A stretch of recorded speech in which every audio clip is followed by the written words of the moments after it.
શરૂઆત કરવી છે ગુજરાતમાં ગરમાયેલી રાજનીતિથી અલગ અલગ મુદ્દાને લઈને અલગ અલગ પક્ષના નેતાઓ દ્વારા નિવેદનો આપવામાં આવી રહ્યા છે। રાજનીતિ ગરમાઈ રહી છે અને સાત એ તસવીરોના માધ્યમથી આપણે બતાવીશું કે કયા એ મુદ્દા છે કે જેને લઈને અત્યારે આકરા વાર પલટવાર થઈ રહ્યા છે। આ સાત તસવીરો અમે આપને બતાવી રહ્યા છીએ। એક તરફ આંબેડકરનું, બાબા સાહેબ આંબેડકરનું અપમાન કરવામાં આવ્યું છે, તેને લઈને થોડા દિવસ પહેલા વિરોધ પણ નોંધાવવામાં આવ્યો હતો અને આજે ફરી એક વખત ધારાસભ્ય ફતેહસિંહ દ્વારા કહેવામાં આવ્યું કે કોંગ્રેસે હંમેશા આંબેડકર સાથે અન્યાય કર્યો છે। તો જ્ઞાનીબેન ઠાકોરે ઠાકોર સમાજની મિટિંગમાં કહ્યું હતું કે ઠાકોર સમાજના નેતાઓ પાવર વગરના પ્રધાન છે। ગોપાલ ઇટાલિયાએ વિસાવદર વિધાનસભાની ચૂંટણીને લઈને તૈયારીઓ શરૂ થઈ ગઈ, તેમાં કહ્યું હતું કે ભાજપના નેતાઓ એ મોહમ્મદ ગઝનીના વારસદારો છે। તો અખિલેશ યાદવે 2 વર્ષ પહેલાના સમાચાર પોસ્ટ કરીને કહ્યું હતું કે ગુજરાતનું શિક્ષણ મોડલ ફેલ ગયું છે। 157 શાળાઓ એવી છે કે જેમાં ધોરણ 10ના બાળકો પાસ નથી થયા। તો મહેશ વસાવાનું રાજીનામું સામે આવ્યું છે, તેમણે ભાજપને ગુડ બાય કહી દીધી છે। જો કે ભાજપ કહી રહ્યું છે કે આધિકારિક રીતે રાજીનામું નથી આપવામાં આવ્યું અને કઈ રીતે ગુજરાતમાં ડબલ એન્જિનની સરકાર ફેલ ગઈ છે તેને લઈને અરવિંદ કેજરીવાલે પણ પ્રહાર કર્યા હતા અને શિક્ષણ મોડલ પર સવાલ ઉઠાવ્યા હતા। તો ફરી એક વખત શંકરસિંહ વાઘેલા કહી રહ્યા છે કે ભારતીય જનતા પાર્ટી પોતાના કાર્યકરોને દબાવે છે અને એના કારણે ભારતીય જનતા પાર્ટીના લોકો જ ભાજપને હરાવે છે।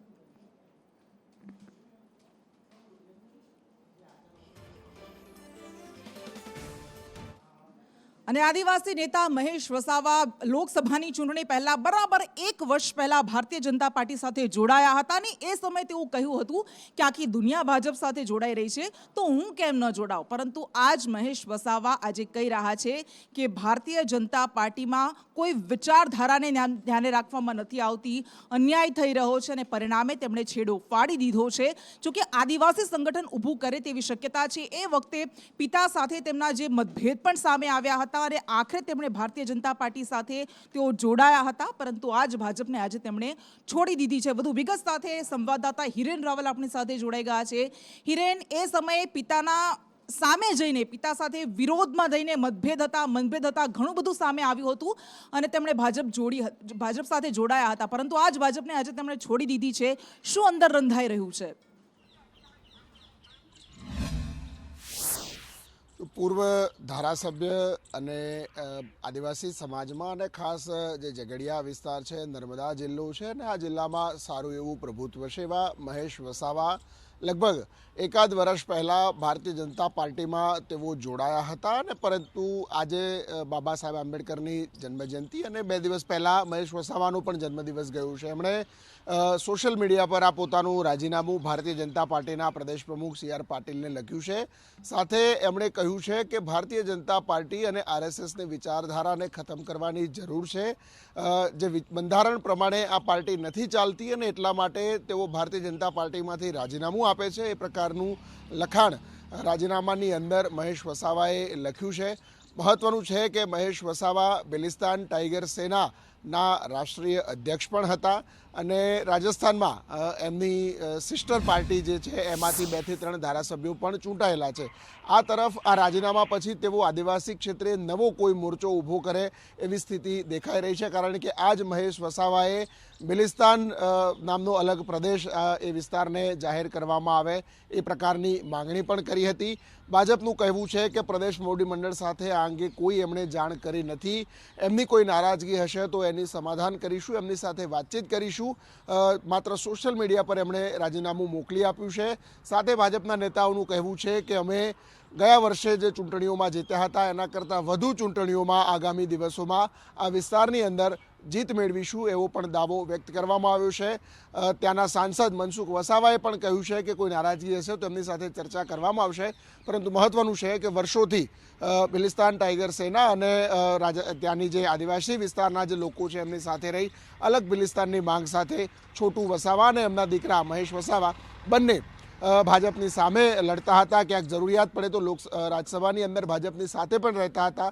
એ જ મહેશ વસાવા 1 વર્ષ પહેલાં ભાજપમાં જોડાયા હતા સત્તાવાર રીતે એમના પિતાની નારાજગી વચ્ચે અને આજે ફરીથી એમણે બાબા સાહેબ આંબેડકરની જન્મજયંતિએ બંધારણનો હવાલો આપી પોતાનું રાજીનામું ભાજપમાંથી આપ્યું છે।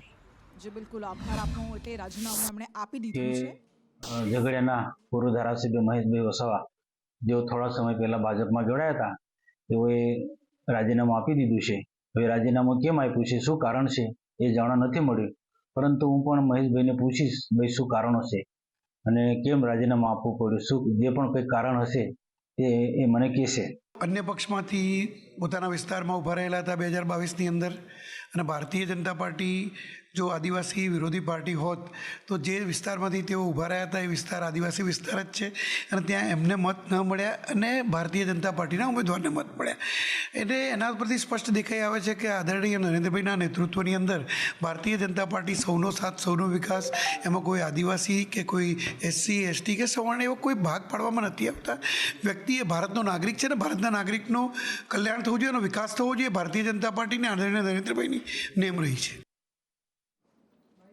અને હવે વાત કરવી છે એ નેતાની, ગુજરાતના પૂર્વ મુખ્યમંત્રીની, કે જેમણે પોતાની રાજકીય કારકિર્દીમાં અત્યાર સુધીની રાજકીય કારકિર્દીમાં અડધો ડઝન કરતાં વધારે પાર્ટીઓ સાથે તેઓ જોડાયા, છેડો ફાડ્યો અને હવે એક નવી પાર્ટી ફરી પાછી એમણે શરૂ કરી છે. પરંતુ જે ભારતીય જનતા પાર્ટી સાથેથી જ તેમણે પોતાની રાજકીય કારકિર્દીની શરૂઆત કરી હતી તેના પર તેઓ આકરા પ્રહાર કરી રહ્યા છે.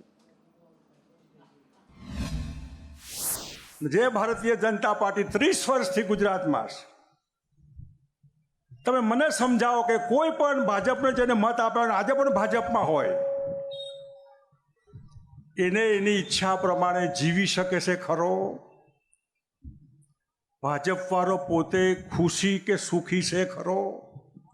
કે એના ઉપર એના જ આગેવાનોનો ત્રાસ છે, ડર છે, ભય છે? જે ભારતીય જનતા પાર્ટી ખુલ્લેઆમ પોતાના કાર્યકર્તાઓને દબાવે, ખખડાવે, ત્રાસ ગુજારે અને વહીવટ જેવું ક્યાંય મળે નહીં, કરપ્શન કરપ્શન કરપ્શન, મોંઘવારી, બેકારી. એટલે ભારતીય જનતા પાર્ટી, રાષ્ટ્રીય જનતા પાર્ટી, કોંગ્રેસ, NCP અને હવે પ્રજાશક્તિ ડેમોક્રેટિક પાર્ટી, આટલી બધી પાર્ટીઓ આવી, પણ હવે આ નવી પાર્ટી શું ઉકાળી શકશે એ તો જોવાનું રહેશે. પરંતુ બીજી બાજુ રાજનીતિ ગરમાઈ રહેલી છે. આજે ભીમ જયંતિ છે અને ફતેહસિંહ ચૌહાણ એમણે આરોપ લગાવ્યા છે કોંગ્રેસ પર કે કોંગ્રેસે આજીવન બાબા સાહેબ આંબેડકરનું અપમાન કર્યું છે, તેમને ભારત રત્નથી વંચિત રાખ્યા હતા, લોકસભા સમિતિમાં તેમને સ્થાન નહોતું આપ્યું અને આવા તો અનેક આરોપો તેમણે લગાવ્યા છે. આ દેશમાં પહેલું અપમાન આંબેડકર સાહેબનું કર્યું હોય તો એ કોંગ્રેસ. કેમ? આ દેશમાં બધાથી વધારે ભણેલા, હાઈએસ્ટ શિક્ષણ પ્રાપ્ત કરેલો એક દલિતનો દીકરો એ જ્યારે ચૂંટાયા, કોઈ પણ લોકસભાની સમિતિમાં નહીં રાખ્યા, મિનિસ્ટરીમાં નહીં રાખ્યા, અને આ હોશિયાર છે તો એને જળમૂળથી કાઢો. આ કોમમાં કોંગ્રેસ 20 વર્ષ લગી લાગી. અને બિહાર વિધાનસભાની ચૂંટણી નજીક આવી રહી છે. ભારતીય જનતા પાર્ટી બિહારને જીતવા માટે એડી ચોટીનું જોર લગાવી રહી છે. CR પાટીલે ગઈકાલે કહ્યું હતું કે આ વખતે બિહારમાં ડબલ સેન્ચુરી મારવાની છે, 200 કરતાં પણ વધારે સીટ જીતવાની છે.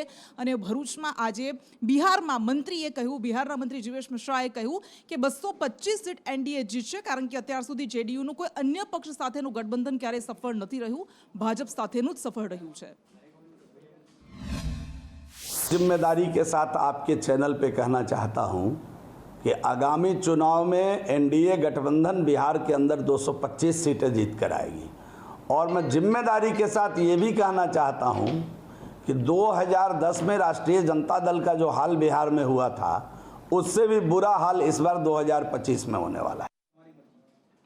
અને હવે વાત કરવી છે મળતા શ્રમિકોની. થોડા દિવસ પહેલા ડીસામાં વિસ્ફોટ થયો હતો અને એમાં 20 કરતાં વધારે શ્રમિકો અને તેમના પરિવારજનોના મૃત્યુ થયા હતા. અને અંકલેશ્વરના GIDCના પાનોલીમાં જે આગ લાગી, વિસ્ફોટ થયો GIDCમાં, એમાં વધુ એક શ્રમિકનું મૃત્યુ થયું છે. કેવી રીતે શ્રમ કાયદાના લીરા ઉડાવવામાં આવે છે અને શ્રમિકો મરતા રહે છે, એનો આ વધુ એક પુરાવો. વધુ વિગત સાથે વિનેશ આપણી સાથે જોડાઈ ગયા છે. વિનેશ, શું હતી સમગ્ર ઘટના, શું અત્યારે હાલત છે, કોની સામે અત્યારે કાયદાનો ગાળિયો કસવામાં આવ્યો છે, કોઈ કાર્યવાહી કરાઈ છે ખરા? જી કૃષ્ણ, ચોક્કસથી આજે વહેલી સવારે એટલે કે 7:30 વાગ્યાના અરસામાં અંકલેશ્વર GIDC એટલે પાનોલી GIDCમાં આવેલી જલ એક્વા કંપનીમાં આગ લાગવા પામી હતી. અને આગ એટલી પ્રચંડ હતી કે આગને કારણે જે બાજુમાં જે કંપની આવેલી છે, દિયાગ એગ્રો કંપનીમાં પણ આગ લાગી હતી. પરંતુ સમગ્ર ઘટનામાં જોવા જઈએ તો પોલીસ દ્વારા એક વ્યક્તિની તપાસ કરવામાં આવી કે કંપનીમાં કેટલા કર્મચારી હતા અને કોણ કોણ હતા. એમાં એક વ્યક્તિ ગુમ થયું હતું અને જે પરિવાર પોલીસ સ્ટેશન પહોંચ્યું હતું. ત્યારબાદ કંપનીની અંદર તપાસ કરતા એક વ્યક્તિનું જે મૃતદેહ જે બળેલી હાલતમાં મળી આવ્યો છે અને હાલ જે પોલીસ છે તે ઘટનાની જે તપાસ હાથ ધરી છે અને ફરિયાદ લેવાની કામગીરી હાથ ધરાઈ રહી છે હાલ અત્યારે તો.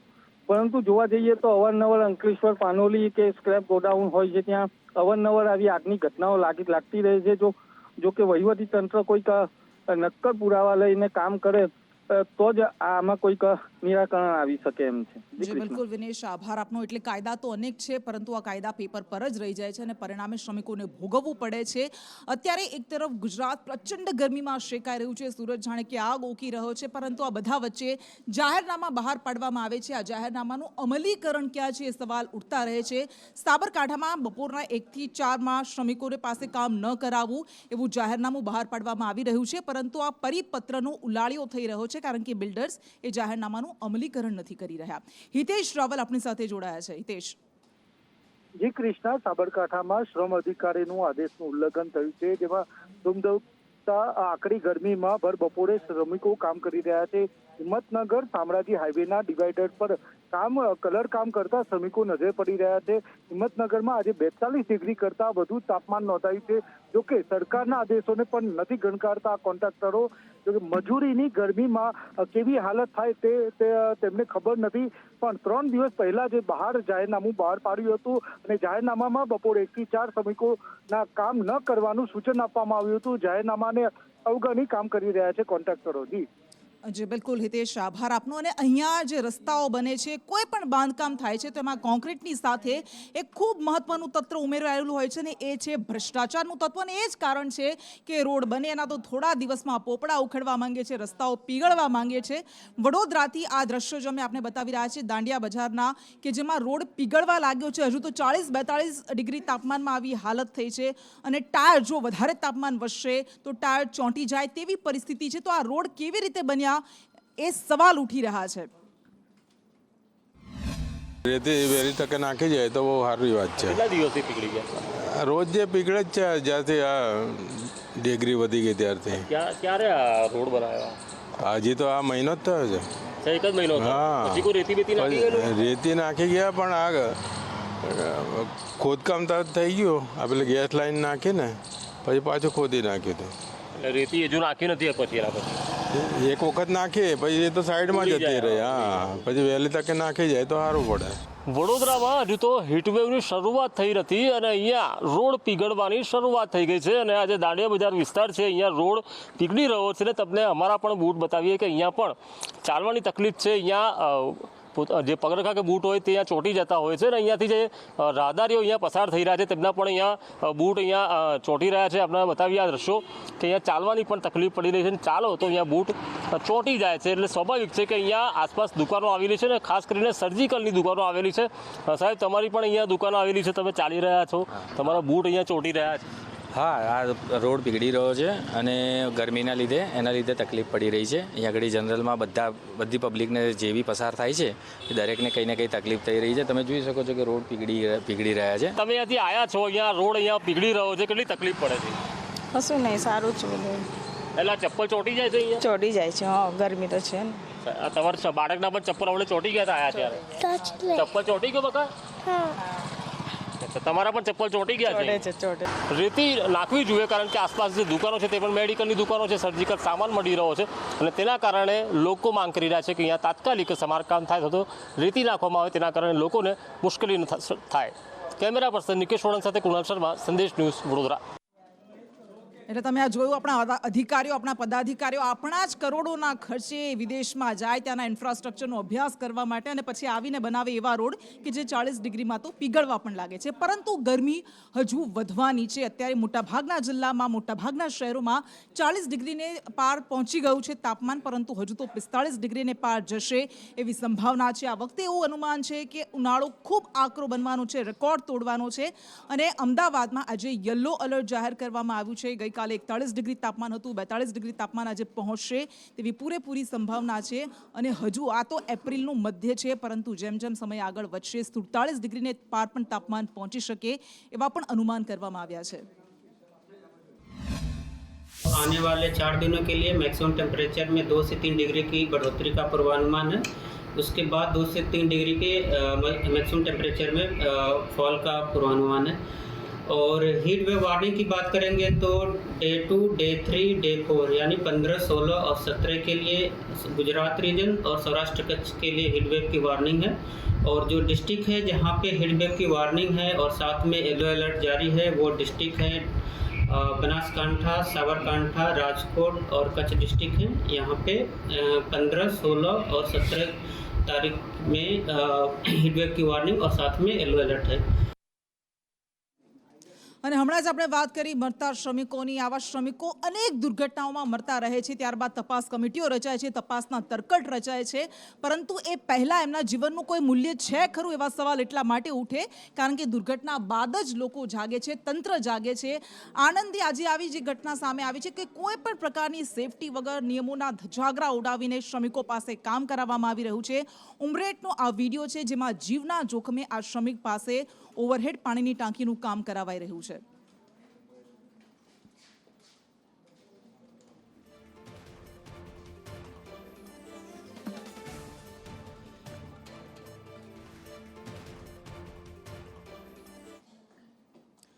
અને ગુજરાતનો દરિયા કિનારો એ ડ્રગ્સ ઘુસાડવા માટેનો પ્રવેશદ્વાર બની ગયો છે. આવા આરોપ વારંવાર લાગતા રહે છે, પરંતુ કરોડોનું ડ્રગ્સ પકડાતું રહે છે.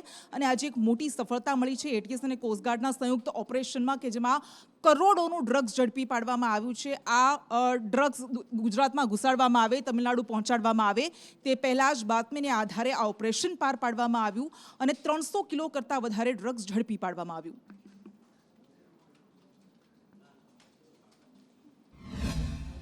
આજે હેરફેર છે. આ બોટ લેવાવાળી બોટ એક તમિલનાડુથી આવનાર છે અને જે ડ્રગ્સનો જથ્થો છે એ નીચે તમિલનાડુ લઈ જવાનાર છે. આ ઇન્ફોર્મેશનની ગ્રેવિટી જોતા અમે આ ઇન્ફોર્મેશન અહીંયા પ્રોસેસ કરી. આ ઇન્ફોર્મેશન ઇન્ડિયન કોસ્ટગાર્ડ જોડે શેર કરવામાં આવેલી અને કોસ્ટગાર્ડ જોડે મળીને એક જોઈન્ટ ઓપરેશન અમે પૂરો પાર પાડ્યો. બાતમીવાળી જગ્યાએ પર જ્યારે અમે પહોંચ્યા તો એ જગ્યા ઉપર કોસ્ટગાર્ડના શિપના રાડાર ઉપર એક બોટ દેખાણી. આ જે લોકેશન હતી એ આ ભારતીય સીમામાં IMBLથી લગભગ 2 માઇલ અંદર હતી. આ જે પાકિસ્તાની ફિશિંગ બોટ હતી આ બોટ કોસ્ટગાર્ડના શિપને પણ થોડીક દૂરીથી જોઈ ગઈ અને એવી સ્થિતિમાં જે સ્ટેન્ડર્ડ આ લોકોનું રિએક્શન હોય છે કે એ લોકો માલ ફેંકી દે છે અને ભાગવા માંડે છે, તો એ લોકો સેમ આજ કામ કર્યો. આ બોટ ભાગ્યા પછી કોસ્ટગાર્ડ દ્વારા એ જે મટીરિયલ છે એ રિકવર કરવામાં આવેલો અને લગભગ 311 પેકેટ્સ રિકવર કરવામાં આવેલા. આમાં અંદાજિત 311 kg મેથેમ્ફેટામાઇન થવાનો અમને પ્રાઇમા ફેસી લાગી રહ્યો છે. અને આ ડ્રગ્સને લઈને ગુજરાતની રાજનીતિ પણ ગરમાતી રહે છે. એક તરફ સરકાર તરફથી કહેવામાં આવી રહ્યું છે કે આ મોટી સફળતા છે, 1800 કરોડનું ડ્રગ્સ ઝડપી પાડવામાં આવ્યું છે, પરંતુ બીજી બાજુ કોંગ્રેસના મનીષ દોશી દ્વારા કહેવામાં આવ્યું કે ગુજરાતનું યુવાધન નશામાં બરબાદ થઈ રહ્યું છે અને સરકાર નિષ્ફળ ગઈ છે. અને ગુજરાતનો દરિયા કિનારો હોય કે જમીની હોય ત્યાંથી મોટા પાયે પ્રવેશદ્વારની જેમ ડ્રગ્સનો હેરફેર થઈ રહી છે. ગુજરાતમાં માત્ર દરિયા કિનારેથી નહીં પણ ગુજરાતમાં અનેક બંધ ફેક્ટરીઓની અંદર ડ્રગ્સ બનાવવાના કારખાના ચાલી રહ્યા અને આ કારખાનાથી સમગ્ર દેશની અંદર અને વિશ્વમાં પણ ડ્રગ્સ બનાવવાના આપણી સામે પુરાવા આવ્યા છે. ત્યારે કરોડો રૂપિયાનું ડ્રગ્સ ઠલવાય અને ભાજપની ભ્રષ્ટ સરકાર આંખ આડા કાન કરીને પકડાણા પછી વાહવાઈ કરે, મને એમ લાગે છે આનાથી મોટી કોઈ ચિંતાનો વિષય ન હોય. ગુજરાતની અંદર સૌથી મોટો દરિયા કિનારો ગુજરાતનો છે આખા ભારતમાં. તો ચોક્કસ ડ્રગ માફિયાઓ આ મોટા દરિયા કિનારામાં ક્યાંક ને ક્યાંક છેડા શોધી અને ડ્રગ્સ ઘુસાડવાનો પ્રયત્ન કરતા હોય, જે ડ્રગ્સ આખા દેશના યુવાધનને બરબાદ કરતું હોય છે.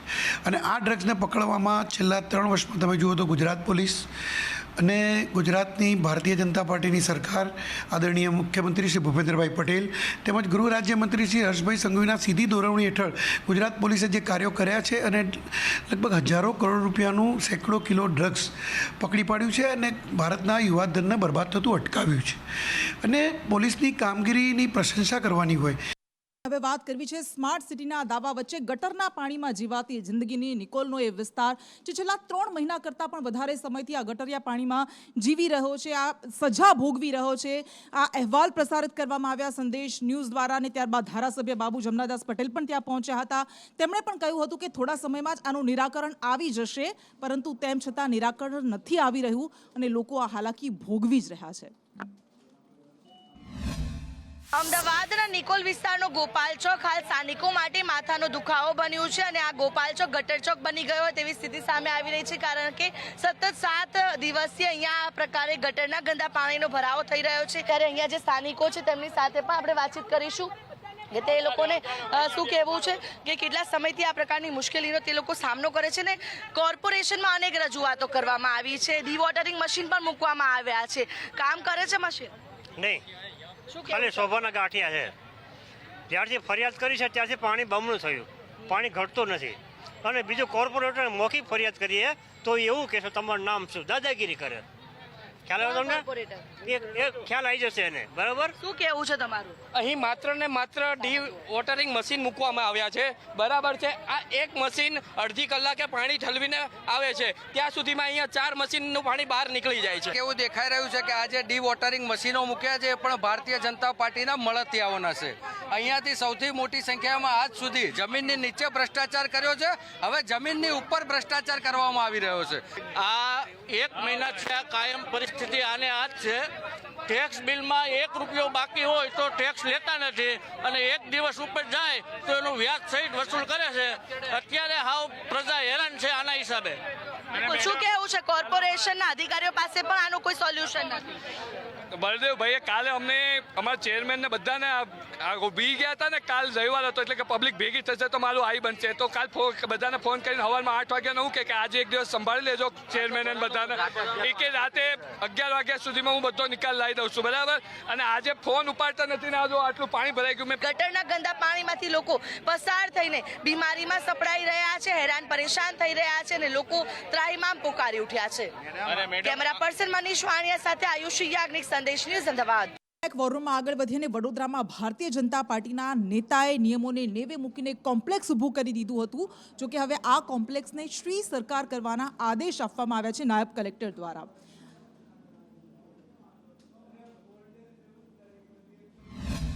જે તે ટાઈમે આ લોકો કલ્પચંદ્રભાઈ જે કોમ્પ્લેક્સ બનાવ્યું છે એ ટાઈમે મેં સસ્પેન્ડ થઈ ગઈ હતી. અમારે વારંવાર પૂછવા માટે એ લોકો આવતા હતા, મેં ના મંજૂરી આપી, મારે આ વસ્તુ કરવી નથી. તે સમયે મેં સસ્પેન્ડ થયેલી હતી. 21 ની અંદર સસ્પેન્ડ છે અને 20 પર સસ્પેન્ડ થઈને 21 ની 6 મહિને મેં અસલમાં સ્થાપિત કર્યા. પણ એમાં તે 10મા મહિના અંદર આ વસ્તુ બન્યું છે એટલે જાણી મુજે અમારા નામનું કરી નાખ્યું છે. મેં મને કોઈ મેં અમને પરવાનગી આપેલી. ભારત દેશ આઝાદ થયો એ પહેલેથી શ્રીમંત ગાયકવાડ સાહેબની સરકાર વખતે મારા વાઘોડિયામાં, મારા કરજનમાં, મારા પાદરામાં અનેક જગ્યાએ મિલકતો લોકોને પટથી કે પટેથી આપેલી છે. એ મિલકતોની અંદર 2-2, 3-3, 4-4 પેઢી સુધીના લોકોના નામ એન્ટ્રીથી પડેલા છે. એ મિલકતો 3જી 4થી પેઢી લોકોને દસ્તાવેજ કરીને વેચાણ આપેલી છે. એવો 1 દસ્તાવેજ, 2 દસ્તાવેજ, 3 દસ્તાવેજ, આ રીતે આ ઇતિહાસ આ પ્રકારની મિલકતોનો 100, 100, 102, 5 વર્ષ જૂનો છે. અને અમદાવાદમાં ટ્રાફિકના નિયમોને ઘોળીને પી જનારાએ હવે સાવધાન રહેવું પડશે, કારણ કે અત્યાર સુધી મેમો આપવામાં આવતા હતા અને મેમોનું પણ કોઈ ધ્યાન નહોતા આપતા, એને પણ અવગણતા હતા. પરંતુ હવે આરટીઓ એક્શન મોડમાં આવી ગયું છે. છેલ્લા 2 જ મહિનામાં આવા લોકો કે જેમણે ટ્રાફિકના નિયમોનું ઉલ્લંઘન કર્યું હતું એવા 50 વાહન ચાલકોના લાયસન્સ સસ્પેન્ડ કરી દેવામાં આવ્યા છે. છેલ્લા 2 મહિનાના આંકડા જોઈએ તો તેમાં હેલ્મેટ છે 170 ચલણ, સીટ બેલ્ટ છે 43, પીયુસીના 53, રિફ્લેક્ટર જે લગાવવામાં આવે છે તેમાં 250, રોડ સેફ્ટીને લગતા અન્ય ગુનાઓ હોય તેમાં 200 ચલણ અને એક્સેસિવ સ્પીડ જે છે એના 140, એમ કુલ 856 ચલણ છેલ્લા 2 મહિનાની અંદર આપવામાં આવેલા છે. હાલમાં ટોટલ જે આનો દંડ છે 16,80,000ની આસપાસનો આંકડો છે. એના અંદાજિત એટલા રૂપિયાનો દંડ વસૂલ કરવામાં આવેલ છે. કેટલા લાયસન્સ સસ્પેન્ડ કરવામાં આવ્યા છે? છેલ્લા 2 મહિનાનો આંકડો લઈએ તો હાલમાં એક્સેસિવ સ્પીડ અને બીજા જે એક્સિડન્ટ છે એને લીધે ટોટલ 47થી વધારે લાયસન્સ હાલમાં રદ કરવામાં આવેલા છે. ટ્રાફિક નિયમનો ભંગ કરનારની સામે ટ્રાફિક પોલીસ તો કાર્યવાહી કરી જ રહી છે, સાથે જ ઓનલાઈન મેમોમાં પણ આરટીઓ હવે એક્શનમાં આવ્યું છે. છેલ્લા 2 મહિનાની વાત કરીએ તો અમદાવાદમાં હેલ્મેટ નહીં પહેરનારા, પીયુસી ન હોય તેવા અનેક વ્હીકલો સામે દંડાત્મક કાર્યવાહી છે તે કરવામાં આવી છે. અમદાવાદમાં આરટીઓ દ્વારા છેલ્લા 2 મહિનામાં 16,80,000નો મેમો વાહન ચાલકો પાસેથી વસૂલ કરવામાં આવ્યો છે. ટ્રાફિક નિયમનો ભંગ કરવા બદલ હેલ્મેટ ન પહેરવાના 170 કેસ, તો પીયુસી ન હોવાના 53 કેસ સામે આવ્યા છે. તો સીટ બેલ્ટ લોકો નથી લગાવતા તેવા 43 કેસ અત્યાર સુધીમાં નોંધાયા છે. ઓવર સ્પીડના 140 કેસ, તો રિફ્લેક્સના 250 કેસ અને રોડ સેફટીના 200 કેસ, એમ છેલ્લા 2 મહિનામાં જ નજર કરીએ તો 37 કરતાં વધુ લોકોના લાયસન્સ રદ કરવાની પણ ફરજ પડી છે. જ્યારે હવે આરટીઓ પણ એક્શનમાં આવ્યું છે અને તમામ જે ટ્રાફિક નિયમોનું જે લોકો ભંગ કરી રહ્યા છે તેમની સામે કાર્યવાહી છે તે કરવામાં આવી રહી છે. કેમેરામેન ચેતન પરમાર સાથે દિવ્યા ચૌહાણ, સંદેશ ન્યૂઝ, અમદાવાદ. તો એક તરફ અમદાવાદ આરટીઓ એક્શન મોડમાં આવી રહ્યું છે, કાર્યવાહી કરી રહ્યું છે, પરંતુ જે હેલ્મેટના નિયમોને લઈને વારંવાર ડ્રાઈવ યોજવામાં આવે છે, હાઈકોર્ટ તરફથી ફટકાર લગાવવામાં આવે છે કે આનું પાલન કેમ નથી કરાવી શકતા, એ જ હેલ્મેટ લઈને વધુ એક વખત ધીરુ ગજેરા કે જેઓ પૂર્વ ધારાસભ્ય છે તેઓ કહી રહ્યા છે કે હેલ્મેટ પહેરવું એ ત્રાસદાયક બની જાય છે ગરમીમાં, એ મધ્યમ વર્ગ માટે, ગરીબ વર્ગ માટે પોસાતું નથી, એટલે ન પહેરવામાં આવે, ન પહેરાય, એ માટે કંઈક કરવું જોઈએ. આવો પત્ર પણ એમણે લખી દીધો છે. મનીષ પરમાર વધુ વિગત આપશે.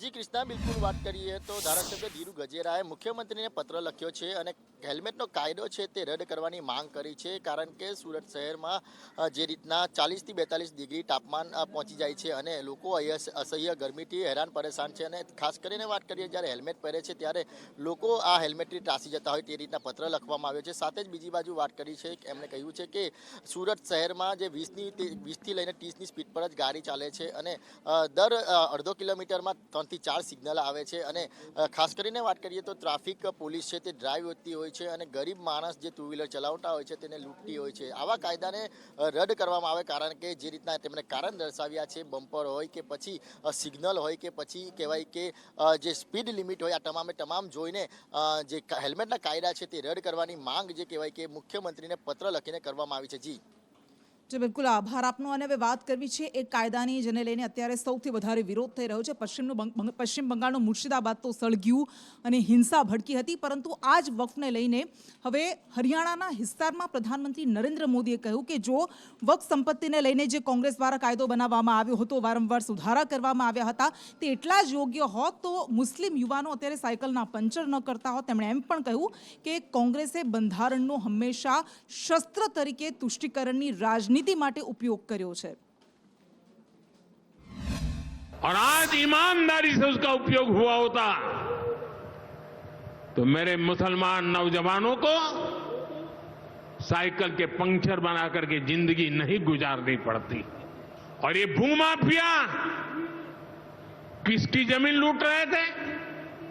ये दलित की जमीन लूट रहे थे, पिछड़ों की जमीन लूट रहे थे, आदिवासी की जमीन लूट रहे थे, विधवा महिलाओं की संपत्ति लूट रहे थे. सैकड़ों विधवा मुस्लिम महिलाओं ने भारत सरकार को चिट्ठी लिखी, तब जाके कानून की चर्चा आई है. वक्फ कानून में बदलाव के बाद अब ये गरीबों से जो लूटा जा रहा है वो बंद होने वाला है. हिंदुस्तान के किसी भी कोने में आदिवासी की जमीन को, उसके घर को, उसकी संपत्ति को ये वक्फ बोर्ड हाथ भी नहीं लगा पाएगा. અને દાયકાઓની વાટ બાદ આખરે અયોધ્યામાં રામ મંદિર બની રહ્યું છે, કામકાજ પૂર્ણ થઈ રહ્યું છે, પરંતુ આજે વધુ એક જે કામ કરાયું છે કે જેના કારણે રામ ભક્તોમાં ખુશી પ્રસરી છે. શું છે આ કામ? જાણીશું ધવલ પાસે. જી કૃષ્ણ ભગવાન શ્રી રામલલાની અયોધ્યા નગરીની અંદર રામ મંદિરનું કાર્ય પૂરજોશમાં ચાલી રહ્યું છે ત્યારે એક સીમાચિહ્ન રૂપે કળશ જે ભગવાન રામલલા જ્યાં બિરાજમાન છે તે શિખર ઉપર કળશનું પૂજન કરાયું છે. સવારે 9:15 કલાકે કળશ પૂજન બાદ મંદિરના ગર્ભગૃહની ઉપર કળશને પ્રસ્થાપિત કરવામાં આવ્યો હતો. વૈદિક મંત્રોચ્ચાર અને વિધિ વિધાન સાથે ભગવાન રામલલાના મુખ્ય ગર્ભગૃહના જે મંદિરની ઉપર કળશને પ્રસ્થાપિત કરવામાં આવ્યો હતો. થોડા જ દિવસોની અંદર ધ્વજદંડ પણ રામ મંદિરની અંદર પ્રસ્થાપિત કરવામાં આવશે. આ ઘટનાને લઈને રામ ભક્તોમાં ખૂબ જ આનંદનો માહોલ દેખાઈ રહ્યો છે. જી कृष्ण 14 अप्रैल 2025 सोमवार को